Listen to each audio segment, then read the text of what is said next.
Hello everyone, welcome to battle ice. I hope आप सब लोग बहुत अच्छे होंगे। आज की वीडियो में हम 25 नवंबर का न्यूज़पेपर एनालिसिस करेंगे। इसमें टोटल मैंने 5 आर्टिकल लिए हैं, जिसमें पहला आर्टिकल बात करता है वॉल्केनिक इरप्शन एक हुआ है। मैं आपको बताऊंगा कहाँ पे हुआ है और क्या उसके रीज़न है होने के। साथ ही साथ मैं बताऊंगा इसका क्या इम्पैक्ट पड़ सकता है इंडिया के ऊपर। ये जीएस पेपर 1 के लिए काफ़ी ज़्यादा रिलेवेंट है।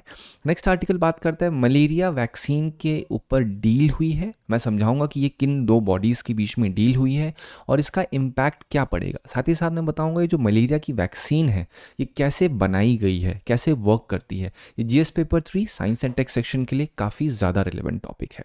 नेक्स्ट आर्टिकल बात करता है सुप्रीम कोर्ट ने फाइनली ग्रांट कर दिया है एक पिटीशन को सुनने के लिए कि जो कैश डोनेशंस दिया जाता है पॉलिटिकल पार्टीज़ को, उसको पिटिशनर ने कहा है कि भाई ये इलीगल है, ये गलत है करना। ठीक है, तो मैं आपको ओवरऑल केस समझाऊंगा। अभी इस पे कोई सुनवाई नहीं हुई है, सिर्फ और सिर्फ इस पिटीशन को एग्जामिन करने पे एग्रीमेंट दिया है सुप्रीम कोर्ट ने। नेक्स्ट आर्टिकल बात करता है चंद्रयान 5 ल्यूपेक्स मिशन। ये दोनों इंडिया और जापान के बीच जो रिलेशन है, पर्टिकुलरली कहा जाए bilateral relation in the field of space, तो उसके लिए आर्टिकल काफ़ी ज़्यादा रिलेवेंट है। मैं आपको बताऊंगा कि जो ल्यूपेक्स मिशन है इसका क्या ऑब्जेक्टिव है और इसका किस तरीके से इम्पैक्ट पड़ेगा। साथ ही साथ मैं बताऊंगा कैसे यूपीएससी क्वेश्चन पिक करती है इन टॉपिक से, वो भी आपको समझ में आएगा अच्छे तरीके से। फिर आप नोटिस करोगे जीएस 3 2016 में क्वेश्चन पूछा गया है, discuss India's achievement in the field of space science and tech, how the application of this tech has helped India in its socio economic development. अब यहाँ पे क्या है, आपको स्पेस साइंस एंड टेक के बारे में बताना है, साथ ही साथ ये भी बताना है कैसे स्पेस साइंस और टेक का जो डेवलपमेंट होता है, जो अचीवमेंट होती है, वो किस तरीके से इंडिया का सोशियो इकोनॉमिक मतलब सामाजिक और आर्थिक विकास करने में मदद करती है। जब कभी बोला जाए सोशियो प्रॉब्लम्स, तो सोशियो मतलब समाज की प्रॉब्लम, तो क्या बोलोगे समाज की प्रॉब्लम? बोलोगे सर समाज में प्रॉब्लम्स तो हेल्थ की भी है, पॉवर्टी की भी है, अनएम्प्लॉयमेंट की भी है, तो सारी क्या सोशल प्रॉब्लम जो जनरल प्रॉब्लम्स कही जाती हैं। साथ ही साथ आईएनएस माहे का इंडक्शन हुआ है, इंडियन नेवल शिप। मैं बताऊंगा ये क्या है, इसका क्या सिग्निफिकेंस है और कैसे यूपीएससी से कनेक्टेड क्वेश्चंस पिक करती है। इस पूरे आर्टिकल की समरी आप बैटल आइस के टेलीग्राम चैनल से डाउनलोड कर सकते हैं। चलिए स्टार्ट करते हैं अपना पहला आर्टिकल। अब देखिए पहला आर्टिकल किस चीज़ के ऊपर बात कर रहा है। इथियोपिया में क्या है, एक हाईली गुब्बी इरप्शन हुआ है। मतलब वहाँ पे एक माउंटेन, आपको पता होगा, ठीक है, नहीं भी पता तो कोई दिक्कत की बात नहीं है, वहाँ पे एक वॉल्केनिक इरप्शन हुआ है, हाईली गुब्बी इरप्शन जिसे कहते हैं। और अब ये चीज़ कही जा रही है कि ये जो इरप्शन हुआ है इसमें से जो एशेस निकली हैं या फिर जो डस्ट निकली है, देख रहे हो ना, ये जो आप कूड़ा देख रहे हो इस तरीके से, अगेन मैं सिर्फ आपको समझा रहा हूँ, आपको अगर असलियत में बोला जाएगा तो उसको वॉल्केनिक एशेस बोलते हैं। जब कोई चीज़ जलती है तो उससे निकलती है, क्या आप धुआं देखोगे, धुआं के साथ उसमें पार्टिकल्स भी होते हैं। ठीक है, तो अब ये कहा गया है कि भैया ये जो हाईली गुब्बी इरप्शन हुआ है इससे जो एशेस निकली हैं, ये एशेस इंडिया की तरफ ड्रिफ्ट हो रही हैं। और जब ड्रिफ्ट हो रही है हवा में, तो कहीं ना कहीं डीजीसीए ने ये कंसर्न जताया है कि भैया इन डस्ट का इम्पैक्ट पड़ सकता है एयरक्राफ्ट के ऊपर। अगर एयरक्राफ्ट के इंजन में या फिर टर्बाइंस में कहीं भी ये एंटर कर गए तो बहुत ज़्यादा प्रॉब्लम क्रिएट हो सकती है। इसी वजह से यहाँ पे जो एयर स्पेस है उसको रेगुलेट किया जा रहा है अच्छे तरीके से। ठीक है, क्योंकि जो ऐश के क्लाउड्स हैं, मतलब जब कोई वॉल्केनिक इरप्शन होता है तो उससे जो एशेस निकलती हैं, राख निकलती है, वो जाके क्लाउड में एकदम समा जाते हैं।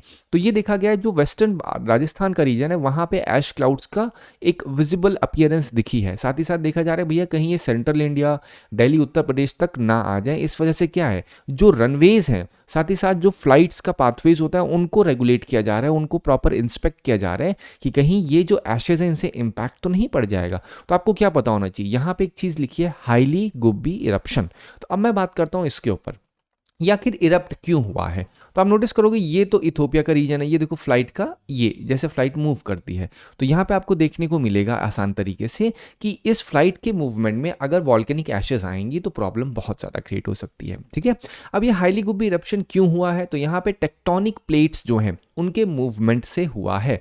पर्टिकुलरली कहा जाए तो जो आपकी अफ्रीकन न्यूबियन प्लेट और साथ ही साथ सोमाली प्लेट, इन दोनों के मूवमेंट से क्या हुआ है, ये वॉल्केनिक इरप्शन देखने को मिला हुआ है। ठीक है, अब यहाँ पे क्या हो रहा है, जो अर्थ की क्रस्ट है वो धीरे धीरे धीरे अपार्ट पुल हो रही है। इससे क्या हो रहा है, जो मैग्मा है डीप इनसाइड से एकदम नीचे से वो बाहर आ रहा है। क्योंकि क्या हो रहा है, एक इधर प्लेट जा रही है, एक इधर प्लेट जा रही है, मतलब मूव अवे हो रही है। दैट मीन्स कन्वर्जेंट है, डाइवर्जेंट है। आप खुद सोच के देखिए, जब दो प्लेट्स दूर जाती हैं तो क्या होता है, क्लोज आता है या मूव अवे होता है। ठीक है।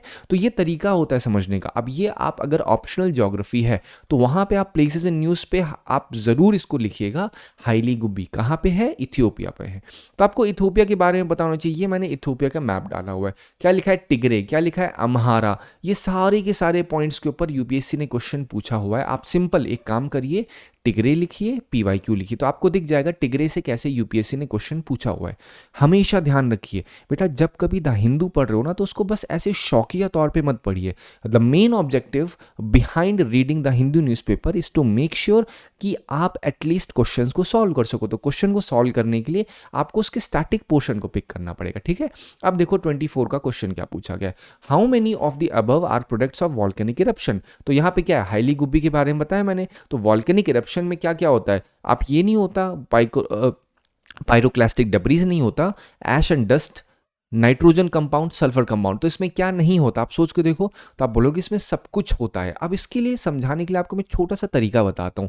कभी भी कोई भी नेचुरल फिनोमिना हो रहा है तो नेचुरल फिनोमिना में अगर कभी कोई पॉइंट लिखा हुआ है क्या ये उसमें होगा, तो हमेशा ध्यान रखिए देयर आर हाई चांसेस कि वो चीज़ उसमें आपको देखने को मिलेगी। क्यों देखने को मिलेगी? क्योंकि इट्स वेरी ब्रॉड। क्या आप क्वांटिफाई कर सकते हो वॉल्केनिक इरप्शन को कि नहीं उसमें पायरोक्लास्टिक डब्रीज नहीं मिलेगी?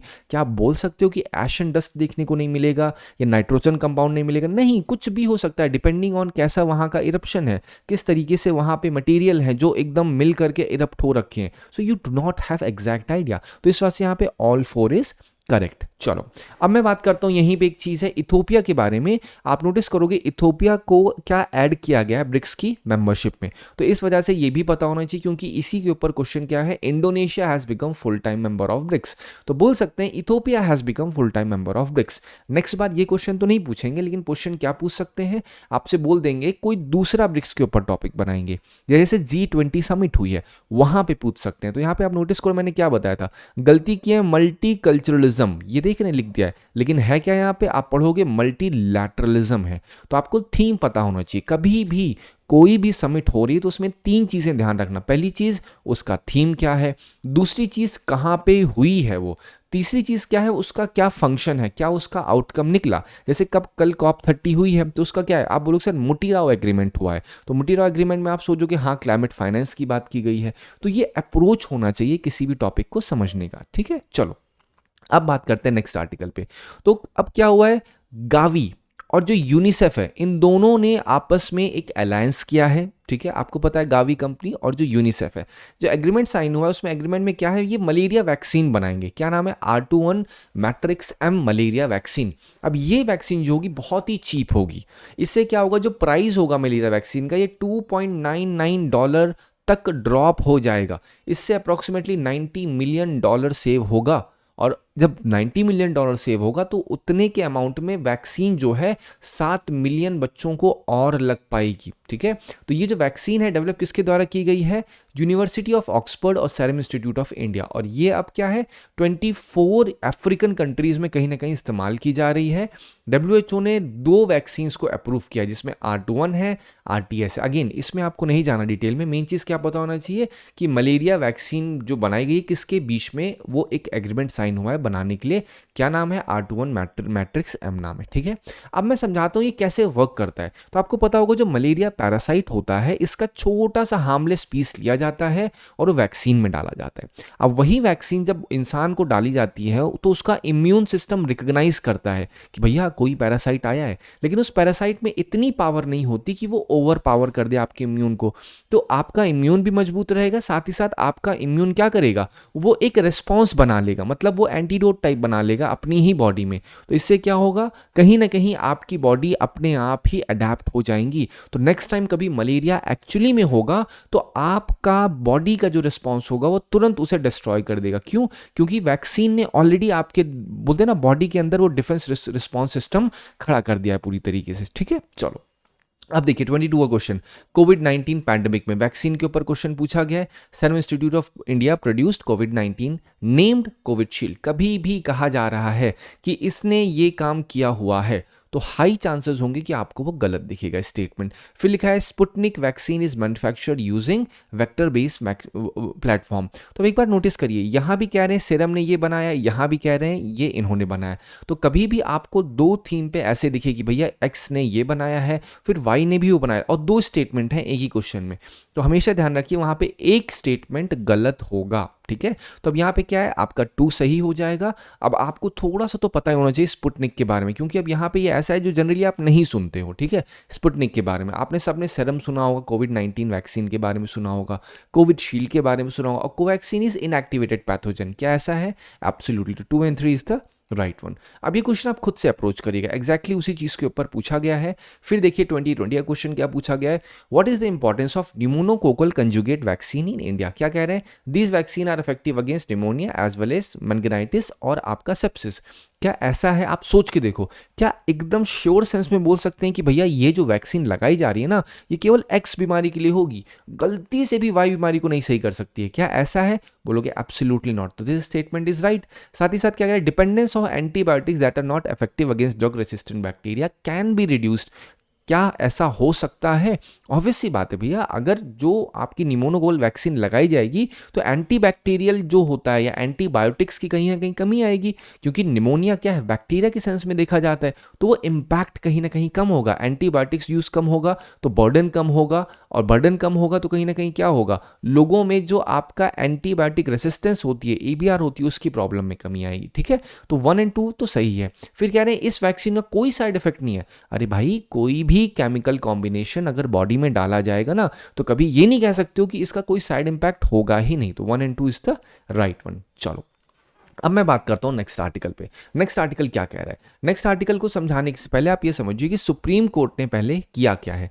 तो एक पिटीशन डाली गई थी, यहां पे पिटीशन ये डाली गई कि भैया ये जो कैश डोनेशन दिया जाता है ना पॉलिटिकल पार्टीज को, उसमें एक प्रॉपर ट्रांसपेरेंसी होनी चाहिए। तो अब सवाल उठता है भैया ये क्यों बोल रहे हैं? वो इसलिए बोल रहे हैं क्योंकि जो इनकम टैक्स एक्ट 13A का डी है वो कहता है कि भैया कैश डोनेशन अप टू 2000 जो है ना वो एग्जेम्प्ट है टैक्स से। ये किन्होंने कहा है? ये इनकम टैक्स का एक्ट कहता है। तो इसी पॉइंट को लेकर के जो आपका पिटिशनर है उन्होंने कहा है कि ये जो कैश डोनेशन वाला काम है ना बाबू भैया, इसको ना आप पूरी तरीके से बंद करवा दीजिए। तो सुप्रीम कोर्ट ने उसको एग्री किया है, एग्जामिन करेगा, और पिटिशनर का कहना है कि भैया जितने भी डोनेशंस हैं उनको डिस्क्लोज करना होगा और टैक्स लगाना होगा हर उस डोनेशन पे, चाहे वो टैक्स की फॉर्म में दिया जा रहा हो चाहे वो ऑनलाइन फॉर्म में दिया जा रहा हो। तो ये तो आपका बेसिक एस्पेक्ट यहाँ पे वाइंड अप होता है। अब मैं आपको समझाता हूँ कैश डोनेशन कैसे इंपैक्ट करता है पॉलिटिक्स को। पहली चीज तो क्या है, ट्रांसपेरेंसी कम होती है, ब्लैक मनी का एनकरेजमेंट होता है, करप्शन का रिस्क बढ़ जाता है, फेयर इलेक्शन कहीं ना कहीं वीक हो जाते हैं, और पब्लिक का जो ट्रस्ट है वो लिमिट हो जाता है। तो ये जो पॉइंट्स मैंने बताए हैं, ये बेटा ये पॉइंट्स आप मेंस आंसर राइटिंग में बहुत ही अच्छे तरीके से इन सभी चीजों का इस्तेमाल कर सकते हैं। ठीक है, चलो अब मैं आपको बताता हूँ इनकम टैक्स एक्ट के बारे में। 1961 में पास किया गया था सेंट्रल गवर्नमेंट के द्वारा। अब ये क्या होता है, ये इंडिविजुअल कंपनीज, फर्म, ट्रस्ट सबके ऊपर अप्लाई होता है। अब यहाँ पे अलग अलग क्राइटेरिया में ये सारी चीजें डाली जाती हैं। यहाँ पे डिडक्शन, एग्जम्पशन, पेनाल्टी, सारी चीजें मेक श्योर की जाती हैं कि भैया ये मेंशन किया जाए। ठीक है, ये इंश्योर करता है लीगल कलेक्शन ऑफ टैक्सेस, साथ ही साथ टैक्स इवेशन को कंट्रोल करने के लिए भी यहाँ पे मैकेनिज्म बनाया जाता है। वो कौन करता है? Central board of direct taxes जो कॉन्सेप्ट होता है, आपने देखा होगा बॉडी के बारे में। और इसी बार 2025 में क्वेश्चन क्या पूछा गया था, ministry of finance, department of revenue, CBDT, ये सारे क्वेश्चंस पूछे गए हैं एक ही में। ठीक है, जहां पे वो बोल रहे हैं ये बॉडी है, इसके फंक्शन क्या होंगे। राइट, चलो अब देखिए क्वेश्चन क्या हुआ। यूपीएससी 2018 का क्वेश्चन है, आप बताइए with reference to decision to levy an equalization tax of 6% on online advertisement services offered by non resident entities, which of the following statement is are correct. अब देखो स्टेट अवे क्वेश्चन पूछा गया, तो यहाँ पे क्या कह रहा है, it is introduce as a part of income tax act. तो कभी भी अगर कोई चीज पढ़ो और पढ़ने के बाद आपको लग रहा है कि यार ये तो टैक्स से ही होगा, so there are high chances कि वो गलत होगा। इनकम टैक्स एक्ट में नहीं हुआ है, ये फाइनेंस एक्ट के अंतर्गत चीजें कहीं ना कहीं डाली गई हैं।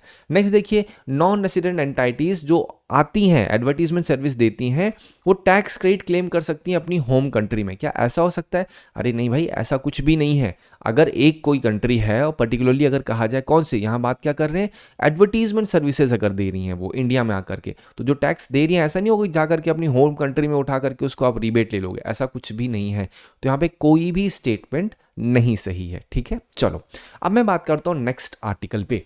एक जॉइंट मून मिशन इसरो और जापान, इसरो इंडिया का और जैक्सा जापान की जो आपकी स्पेस एजेंसी है, उनके बीच में एक जॉइंट मिशन हुआ है। इनका मेन क्या है? एक्सप्लोर करना, मेन ऑब्जेक्टिव मून का साउथ पोल। और इनका मेन एम है कि भैया वाटर और फ्रोजन गैसेस को सर्च करना, जो कि आपका कंप्लीटली शैडो रीजन में है, किसके? मून में। अगर मैं आपके की फीचर बताऊं तो जापान की H3 रॉकेट से लॉन्च किया जाएगा ये। साथ ही साथ यहाँ पे इंडिया का लैंडर और जापानीज रोवर डाला जाएगा, और lunar water, ice, volatile material को कहीं ना कहीं क्या देखेगा? स्टडी करेगा अच्छी तरीके से। अब ये चीज़ क्या करेगा? ये इंडिया के जो फ्यूचर लूनर सैंपल्स होंगे वो कहीं ना कहीं उसके लिए प्रिकर्सर के तरीके से काम करेगा। अगर ये चीज़ सही से काम करती है तो जो हमें सैंपल्स मिलेगा उसका सहारा लेके हम फ्यूचर में मिशंस करेंगे, ठीक है। तो अब ये चीज़ कहीं ना कहीं और ज़्यादा मजबूत इसलिए होती है क्योंकि यहाँ पे इंडिया ने प्लान किया बाय 2040 ह्यूमंस को भेजने का। कहाँ पे? मून पे। अब आपको क्या पता होना चाहिए? पहली बात, ल्यूपेक्स मिशन के बारे में पता होना चाहिए। ये ल्यूपेक्स मिशन जो दिख रहा है बेसिकली किसके बीच में है? ये तो आप बोलोगे भैया ये इंडिया और जापान के बीच का एक मिशन है, पर्टिकुलरली लूनर मिशन है।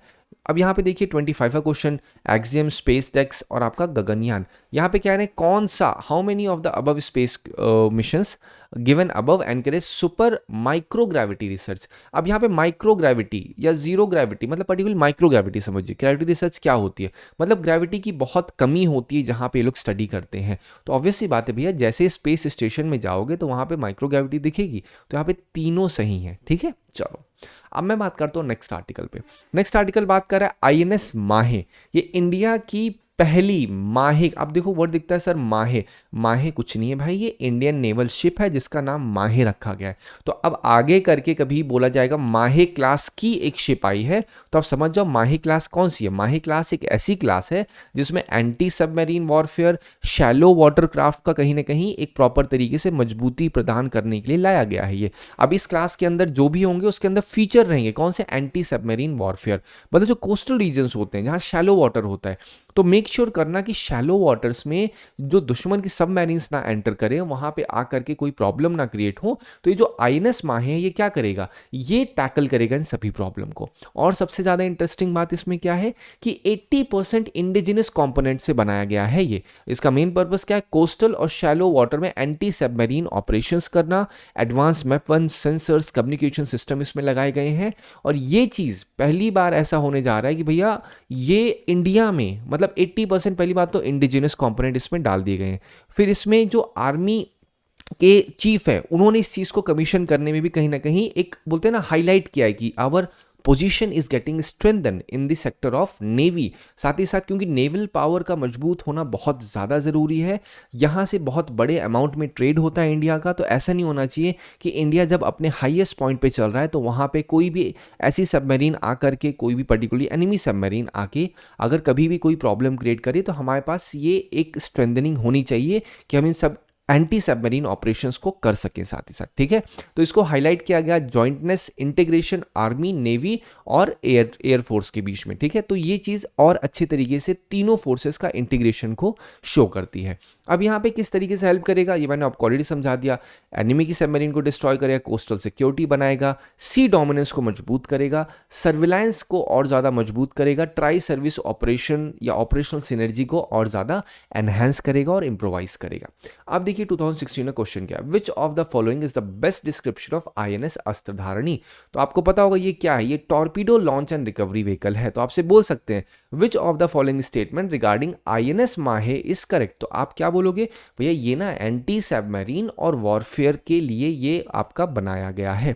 तो ये एक अप्रोच होता है जो आपको समझना होगा in order to understand whole article. I hope आपको इस आर्टिकल से मदद मिली होगी। जो जो मैंने आपको पॉइंट्स बताए हुए हैं उन पॉइंट्स इसका एक बार बेटा आप टेलीग्राम से PDF डाउनलोड करिए और उसका एक अच्छे तरीके से रिवीजन कर लीजिएगा, पहली चीज़। दूसरी चीज़, अगर आप द हिंदू पढ़ोगे तो और भी आर्टिकल्स आपको दिखेंगे। जैसे आज एक एडिटोरियल था गुबरनेटोरियल के ऊपर, वो भी मुझे लगा कि मैं आपके लिए ले सकता हूँ, बट अगेन यहाँ पे एक सिग्निफिकेंस देखी जा रही है कि किस तरीके से आपको मैं कम समय में वो चीज़ें बता सकूँ जो कि आपके लिए रेलेवेंट हो। फिर एक और आर्टिकल आपको दिखेगा, वो किसके ऊपर है, महादाई के ऊपर है, ठीक है, जो कि गोवा में टाइगर रिजर्व के ऊपर बात करता है। तो ये सारे आर्टिकल्स हैं जो दिखे थे, but I did not take, क्योंकि वो कहीं ना कहीं मैं फ्यूचर में या फिर पास्ट में ले चुका हूं, जहां मैं समझा चुका हूं। तो रिपीटिशन मैं उन्हीं चीज़ों का करता हूं जो कि आपके पेपर पर्सपेक्टिव के लिए ज़्यादा ज़रूरी है, जिसके पूछे जाने के चांसेस बहुत ज़्यादा हैं, ताकि आपको भी एटलीस्ट आइडिया लग सके कि if you are giving some time तो आप उसको रिवाइज कर सको। रिवीजन ये नहीं होना चाहिए कि एक बार आपने पेपर पढ़ा तो रिवाइज करने के लिए दोबारा 3 घंटे बैठो, नहीं। आपने एक बार पेपर अगर 30 से 40 मिनट पढ़ा है तो हार्डली 5 से 10 मिनट में आप रिवीजन करो, आपका ओवरऑल काम वहीं पे बन जाएगा, ठीक है। आई होप अगेन इस आर्टिकल से आपको मदद मिली होगी। Thank you so much for watching this video.